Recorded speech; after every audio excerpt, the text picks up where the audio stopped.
You know what's funny about money? Spending it gets harder the older you get. Not because you have less, sometimes you have more than ever, but because your brain turns into a scared little miser sitting in the corner counting coins and whispering, "What if it runs out? What if this is all there is? What if? What if? What if?" I'm Salvatore Benedetto, 106 years old. I've watched dozens of people retire over the years. Friends, customers, neighbors. Some of them did it smart. Most of them didn't. And the ones who didn't, it wasn't because they didn't save enough. It was because they didn't spend enough at the right time on the right things. That probably sounds backwards. Your whole life, people tell you, save, save, save, save. Don't spend. Be frugal. And that's good advice until it isn't. Because here's what happens. You work for 40, 50 years. You save your money like a good person. Then you retire, your paycheck stops, and suddenly your brain goes haywire. Every dollar you spend feels like a dollar you never get back. Every purchase feels dangerous. You start convincing yourself you can't afford things you can absolutely afford. I've seen it happen to the smartest people I know.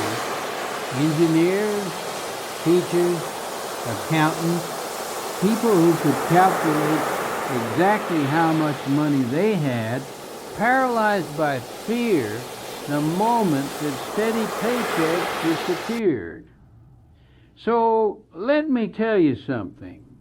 There are things you should buy before you retire while you still have income coming in, while your brain still feels safe enough to spend. Because once that paycheck stops, trust me, it gets harder. I'm going to give you 10 of them, not because I'm a financial advisor, I'm a cobbler for God's sake, but because I've lived long enough to see what matters and what doesn't. And because Gloria, my second wife, God rest her soul, she was a nurse for 40 years. She watched people at the end of their lives, and she told me things about what people regret, things about what they wish they'd done differently. So sit down, pay attention. This might save you years of frustration. Number one, get your body fixed. I mean it. Whatever is wrong with you, your teeth, your knees, your hips, your eyes, fix it while you're still working. I had a customer, Vincent Duca, retired in 1987 from the phone company. Good pension, good savings, everything lined up. But he'd been putting off his dental work for years. "I'll do it when I have time," he always said. Well, he retired.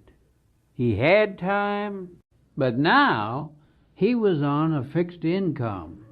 And suddenly those crowns and bridges seemed too expensive. Medicare doesn't cover dental. Did you know that? Most people don't until they find out the hard way. Vincent spent the first 5 years of his retirement with teeth that hurt every time he ate. Couldn't enjoy a good meal. Couldn't bite into an apple. All because he didn't spend the money when his employer's insurance would have covered most of it. So Here's what I want you to do. Make a list of every health thing you've been putting off. That knee that bothers you when you climb stairs, get it looked at. Those glasses you've been squinting through for 3 years, get new ones. That tooth that's been sensitive, fix it now. Your employer's health insurance is almost always better than what you will have after you retire. Use it. Use all of it. Get every test, every procedure, every checkup you've been postponing. This isn't vanity. This is investment. A body that works is the foundation of everything else. You can have all the money in the world, but if you're in pain every day, what's it worth? Number 2, fix your house. If you're planning to stay in your home after you retire, and most people do, then fix it now. The roof, the plumbing, the heating system, the windows, all of it. I learned this one the hard way. When Gloria and I got married in 1991, we moved into her place in Crown Heights. Nice house, but old, built in 1923. The heating system was original. Can you imagine a heating system from 1923 trying to keep up with New York winters? I kept saying, we'll replace it next year. But I was 71. I was retired. Every time I looked at the cost, my brain screamed at me, that's too much. You can't afford that. What if you need that money later? So we didn't replace it. And every winter for 4 years we froze. Gloria would wear 3 sweaters inside the house. We'd huddle in the kitchen because it was the warmest room. Ridiculous. We had the money. We just couldn't make ourselves spend it. Finally, in 95, the whole thing broke down in February. Middle of the night, pipes froze, burst, flooded the basement. Emergency repair cost us 3 times what a planned replacement would have cost. Don't be like me. If your roof is 20 years old, replace it before you retire. If your appliances are dying, replace them before you retire. If you've been dreaming of remodeling the kitchen, do it before you retire. You're going to be spending a lot more time in that house. Make it comfortable. Make it safe. Make it somewhere you actually want to be. Number 3, buy a car you can trust and pay it off before you retire. I didn't drive until I was 53. In Brooklyn, you don't need to. But when Gloria and I wanted to travel, we needed something reliable. So in 1992, we bought a Honda Accord, brand new, paid it off in 3 years. That car lasted us 18 years.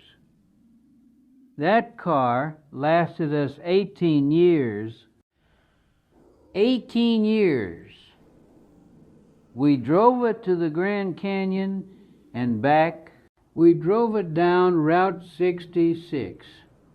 We drove it to North Carolina to see Gloria's family more times than I can count. Never broke down once. Best money I ever spent. Here's why then is matters. After you retire, You're not going to want to deal with car problems. You're not going to want the stress of something breaking down on the highway. You're not going to want monthly payments eating into your fixed income. Buy something reliable, not flashy, reliable. Pay it off while you still have a paycheck. Then when you retire, transportation is one thing you don't have to worry about. And if you've always wanted a particular car, something you've dreamed about your whole life, this might be the time. Not a Ferrari. I'm not saying be stupid, but if there's a car that would make you happy every time you got in it and you can afford it, maybe this is when you do it. Gloria wanted a convertible. She'd never had one, so after the Accord died in 2010, we got a used Mustang convertible, cherry red. She was 82 years old, driving around Brooklyn with the top down, laughing like a teenager. Worth every penny. Number 4, if you're going to move now. This one's important. If you're thinking about downsizing or moving closer to your grandchildren or relocating to somewhere warmer, do it before you retire. Why? Because banks don't like lending money to people without income. My daughter Lucia, she and her husband wanted to move to a smaller place after he retired from the garage. Less maintenance, one floor, easier to manage as they got older. Smart thinking. But this, I waited until after he retired.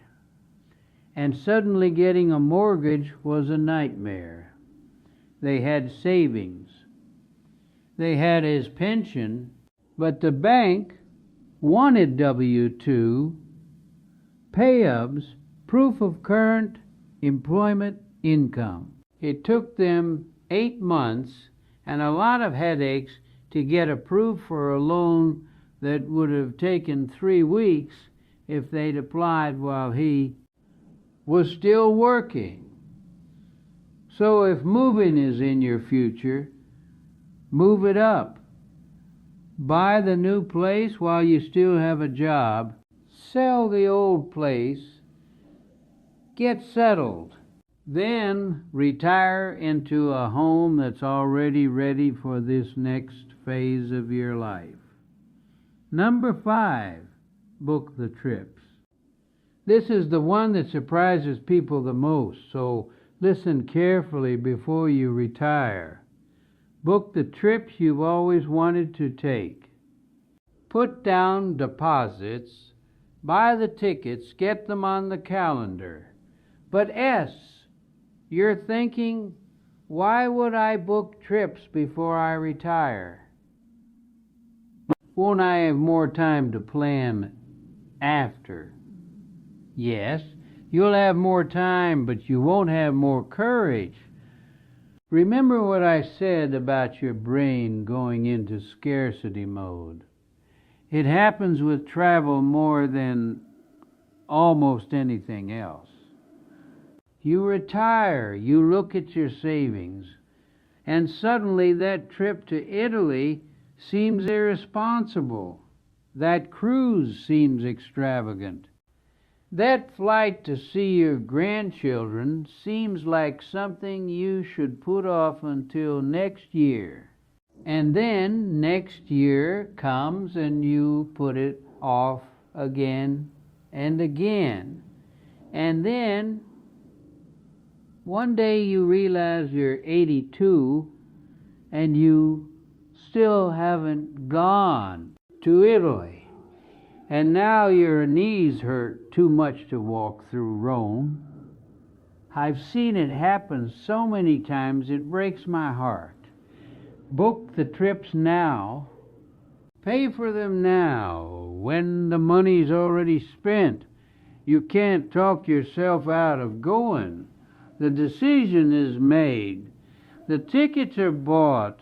All you have to do is show up.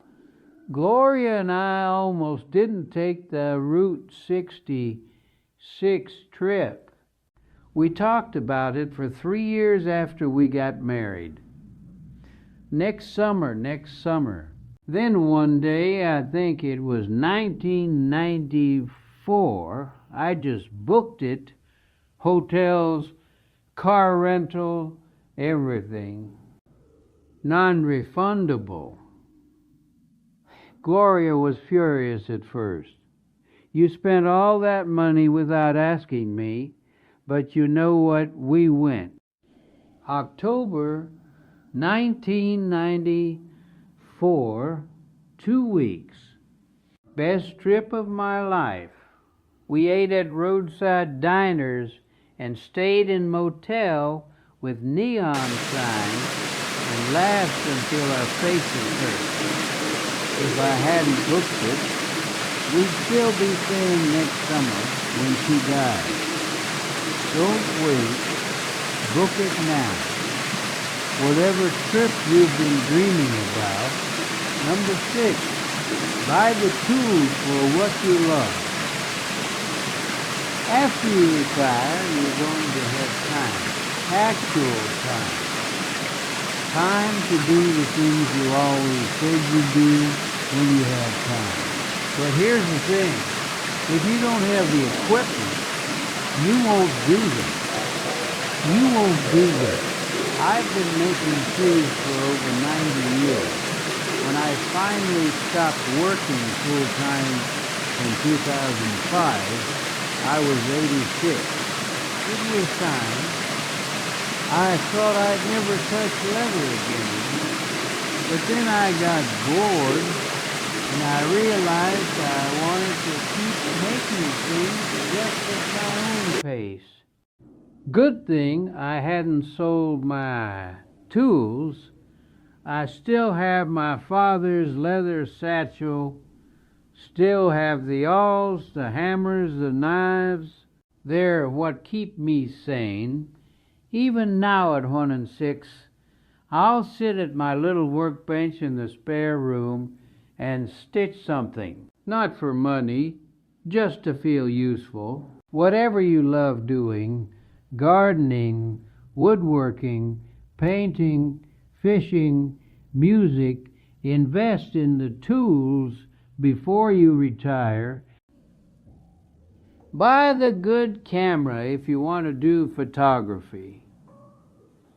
Buy the quality fishing gear if that's your thing.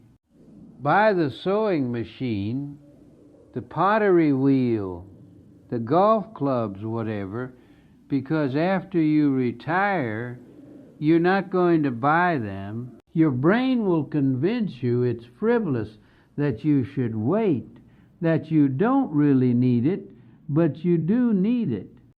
You need something to do, something to care about, something to make your days feel meaningful. Buy the tools now. Number 7, invest in comfort.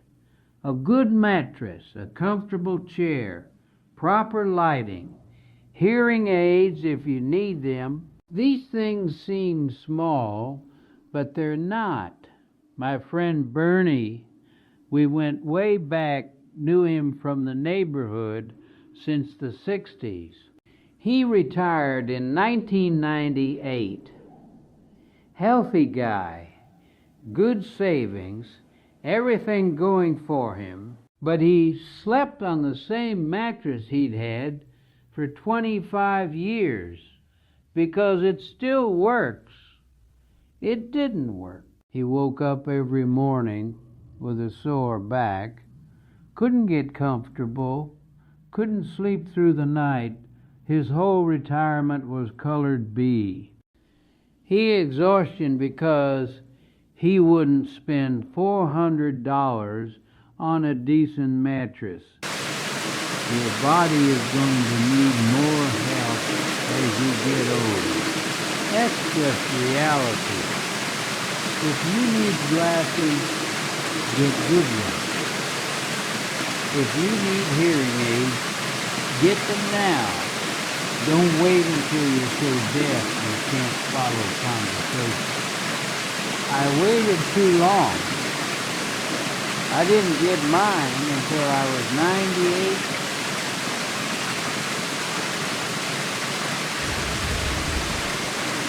And I spent years nodding and smiling at things I couldn't actually hear. Stupid. If your chair is uncomfortable, replace it. If your lighting is bad, fix it. These aren't luxuries. They're necessities for a body that's been working for 70 years and deserves to rest properly. That's number 8. Set up your home for the future. This is related to fixing your house, but it's different. I'm talking about modifications that will help you as you age.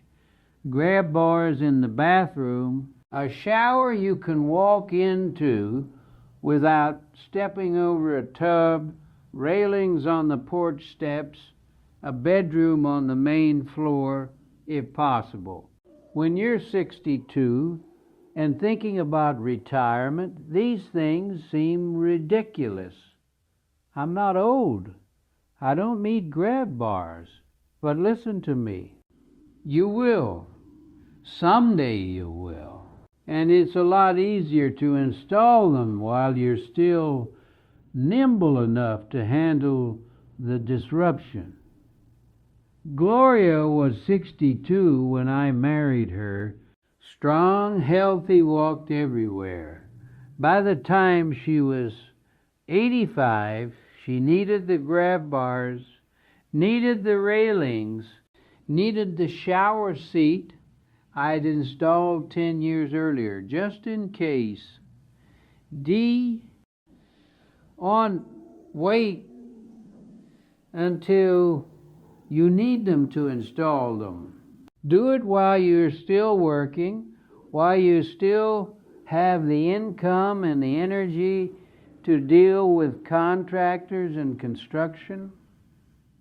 Your 75-year-old self will thank your 62-year-old self.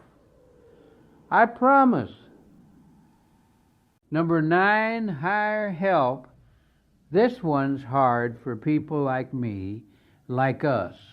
People who've worked hard our whole lives, done everything ourselves, never asked for help with anything. But here's the truth. After you retire, you're going to need help. And it's easier to set that up financially and psychologically before you retire. A cleaning service, maybe. Someone to mow the lawn. A handyman you can call when things break. I resisted this for years. I can do it myself. I've always done it myself. But there came a point, I was probably 89 or 90, when I couldn't do it myself anymore. And by then, I'd never had anyone help, so I didn't know who to call. Didn't know what anything should cost. Felt like an idiot. If you're going to need help eventually, and you are, start building those relationships now. Find a good cleaning service while you're still working. You can afford it. Get used to having someone else handle the things that drain your energy. This isn't laziness. This is wisdom. This is saving your energy for the things that actually matter to you. Number 10, invest in people. This is the most important one, So I saved it for last. Before you retire, spend money on your relationships. Specifically, spend money on experiences with the people you love. Take your grandchildren on a trip before you retire while you still have the income to do it comfortably. Take your spouse somewhere special, not someday, but now. Visit friends you haven't seen in years. Buy the plane ticket, make the effort. Because here's what nobody tells you about retirement. The money isn't really the point. The money is just a tool. What matters is who you're spending your time with. And if you spend your whole working life saying, I'll see them when I have time, you might find that when you finally have time, they're gone. They've moved on. They've gotten sick. They've died. My biggest regret, and I don't have many, but this is one, is that I didn't take my son Enzo on a trip, just the two of us, before we got into our troubles. Before the years of silence, if I'd done that, maybe we'd have had something to hold on to when things got hard. A memory that was just ours, a foundation we could have stood on. Don't wait to spend time with the people who matter. Money comes back. Time doesn't. So there they are. 10 things. Your body, your house, your car, your location, your trips, your hobbies, your comfort, your future needs, your help, your people. Spend the money on these things while you're still working, while your brain still feels safe, while you're safe.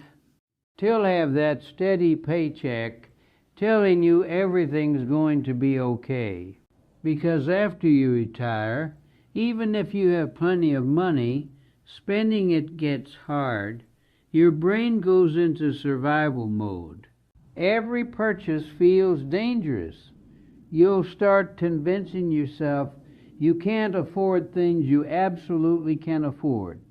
I've watched it happen to too many people. Smart people, careful people, people who saved well and then couldn't enjoy what they'd saved because they were too scared to spend it. Retirement planning isn't just about saving money.